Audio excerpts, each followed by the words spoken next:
Lettre circulaire. A. Autorités ecclésiastiques.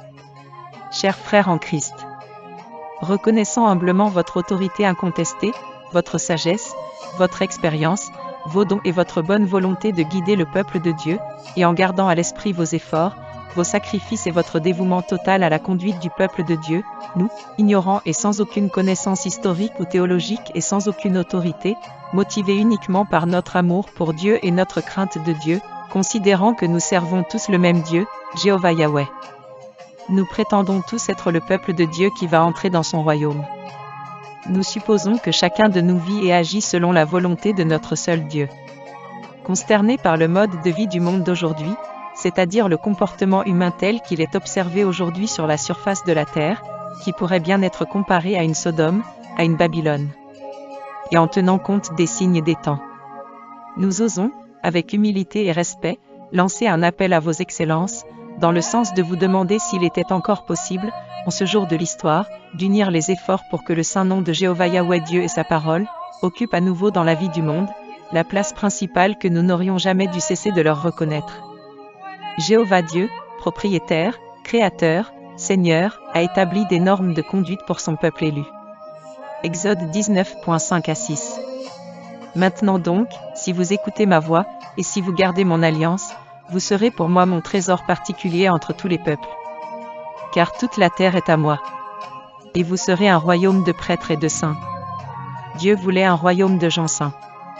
C'est pour cela que quiconque veut faire partie du peuple de Dieu doit tenir compte de ses commandements, de ses statuts, de ses préceptes et de tous ses enseignements, car Dieu donne le choix, la vie avec lui ou la mort sans lui.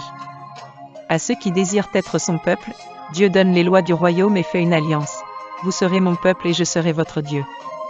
Cela signifie que Dieu assume toutes ses responsabilités en tant que Dieu avec nous, mais nous, en tant que peuple, devons nous conformer à ses commandements dans un acte de reconnaissance de l'autorité totale de Dieu sur nous. C'est la soumission totale de notre volonté à la sainte volonté de Dieu car désormais, il est notre roi et nous sommes son peuple. Notez que nous n'avons pas dit que garder la loi sauve, mais que garder la loi signifie que nous nous soumettons avec amour, joie et bonne volonté à la volonté de Dieu. Bien sûr, nous savons que seul Jésus, le Christ, est notre Sauveur. Car personne, pas même celui qui prétend être le plus fidèle disciple de la loi, ne peut se sauver seul, encore moins si nous avons la nature pécheresse qui est propre à l'être humain. Nous avons tous besoin de dire « Aide-moi, Jésus ». Et sans son salut, personne n'entrera dans le royaume des cieux. Mais Jésus dit « Qui sont ma mère et mes frères ? Voici ma mère et mes frères. Car quiconque fait la volonté de mon Père qui est dans les cieux, celui-là est mon frère, ma sœur et ma mère. » Matthieu 12.48 à 50. Marc 3.33. Luc 8.21. Et il a également dit dans Matthieu 5h17. Ne croyez pas que je sois venu abolir la loi ou les prophètes, je ne suis pas venu abolir la loi ou les prophètes, je ne suis pas venu pour abolir mais pour accomplir. Matthieu 5.18. Car, je vous le dis en vérité, tant que le ciel et la terre ne passeront pas, il ne disparaîtra pas de la loi un seul iota ou un seul trait de lettre, jusqu'à ce que tout soit arrivé. Matthieu 5.19. C'est pourquoi, quiconque viole l'un de ces plus petits commandements, et apprend aux hommes à faire de même, sera appelé le plus petit dans le royaume des cieux. Mais celui qui les mettra en pratique et les enseignera sera appelé grand dans le royaume des cieux. Matthieu 5.20. Car, je vous le dis, si votre justice ne surpasse celle des scribes et des pharisiens, vous n'entrerez jamais dans le royaume des cieux. Quand nous vous le demandons au nom de Jéhovah Yahweh et de sa parole, ce que nous demandons, c'est qu'on nous enseigne à nouveau, dans une sorte de livre de poche, toute la loi de Dieu, toute, sauf les ordres aux prêtres du temple de Jérusalem, car il n'y a plus de temple et les sacrifices d'animaux ne sont plus valables pour plaire à Dieu. Nous croyons qu'un premier droit de l'homme est que chaque personne ait accès à toute la loi de Dieu et qu'elle constitue la première source d'éducation pour chaque individu. Si jamais vous comptez le pratiquer, c'est excellent, et sinon, au moins il aura eu l'occasion de le connaître comme tel, comme le code de Dieu, tant dans la loi elle-même que dans les prophètes et dans toute l'expansion et l'explication que Jésus en fait, ainsi que dans son nouveau commandement. Nulle part dans les Saintes Écritures la loi n'a été abolie. On se demande pourquoi cela n'est plus pratiqué. Se pourrait-il que le code de Dieu soit ce qui manque dans le monde d'aujourd'hui ? La loi enseigne comment éliminer les déchets humains, mais aujourd'hui, les eaux usées se déversent dans la mer et empoisonnent tous les animaux marins créés par Dieu. Deutéronome 20, 19-20 dit, « Lorsque tu assiégeras une ville, tu n'en détruiras point les arbres en les enfonçant avec la hache, car tu en mangeras, et tu ne les couperas pas, car l'arbre des champs n'est pas un homme qui vienne contre toi pendant le siège.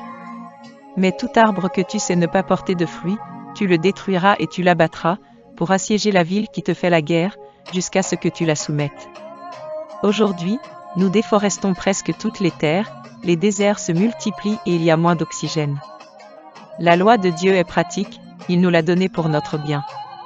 Nous savons que les sacrifices ne sont plus faits parce que Dieu lui-même a fait son sacrifice ultime pour le pardon de nos péchés, mais là, dans les lois des sacrifices, il est dit avec quel respect on participe au sacrifice de Jésus.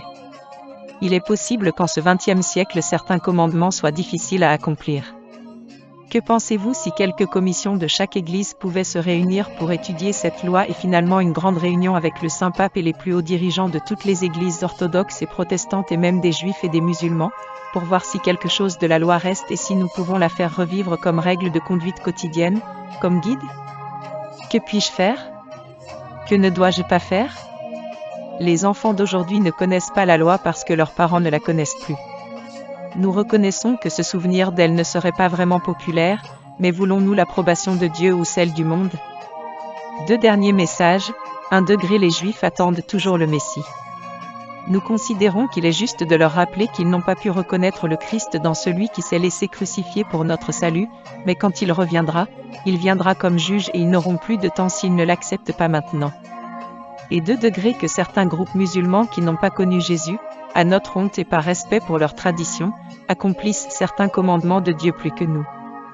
Nous nous excusons humblement d'avoir osé vous faire part de nos inquiétudes. Nous pensons qu'à force d'avoir confiance en Dieu, il est méprisé dans les relations quotidiennes dans presque tous les environnements. Lent à la colère et riche en miséricorde, aimant jusqu'à donner tout son sang pour nous, pendu à la croix, mais cela ne le rend pas moins Dieu ou moins respectable. Aujourd'hui, il n'y a plus de valeur morale d'aucune sorte, et la vie et la dignité humaine ne comptent pour personne. Il est nécessaire de rappeler au monde que l'homme est créé à l'image et à la ressemblance de Dieu. Notre plaidoyer est de revenir à la loi de Dieu. Vous êtes les bergers du troupeau de Dieu. Que le Saint-Esprit vous éclaire. Nous joignons à votre attention des photocopies d'une première étude de la loi, il nous manque peut-être un commandement. Nous reconnaissons encore que nous ne sommes sauvés que par le sang du Christ, mais l'accomplir la volonté du Père est un acte de soumission totale à Dieu. Aujourd'hui, très peu de gens dans le monde connaissent la loi de Dieu. Avec votre aide, nous pourrions le faire connaître à beaucoup plus de personnes. Lisez Lévitique 26, 14-46. Nombre 15.27. Si quelqu'un pêche par inadvertance, il offrira un bouc d'1 an en sacrifice d'expiation. 15.28 Le sacrificateur fera l'expiation pour celui qui a péché involontairement. Si elle a péché involontairement devant l'Éternel, il fera l'expiation pour elle, et il lui sera pardonné. 15h30 Mais l'homme qui, indigène ou étranger, agira avec audace et insultera l'Éternel, celui-là sera retranché du milieu de son peuple. 15.31 Parce qu'il a méprisé la parole de l'Éternel, et qu'il a méprisé son commandement, cette âme-là sera retranchée, et il n'y aura point de rédemption pour elle. Son iniquité retombera sur elle. Nous croyons qu'il est urgent que, comment Dieu veut que son peuple agisse, soit connu dans le monde entier. Nous n'avons aucune autorité. Vous l'avez, et si vous y réfléchissez bien, vous verrez que rien n'est perdu si le reste du peuple connaît toute la loi de Dieu et l'a à portée de main, la pratique et examine sa conscience. Ézéchiel 33.8-9. Quand je dis au méchant, méchant, tu mourras certainement, si tu ne parles pas au méchant, pour qu'il se détourne de sa voie, le méchant mourra pour son péché, mais je redemanderai son sang de ta main. Et si tu avertis le méchant de sa voie, pour qu'il s'en détourne, et qu'il ne s'en détourne pas, il mourra pour son péché, mais toi, tu es délivré toi-même. Nous prions Dieu pour votre compréhension et pour le fruit que cette lettre puisse porter. Avec tout le respect que je vous dois. Hilda Salazar et Hilda Pérez Salazar.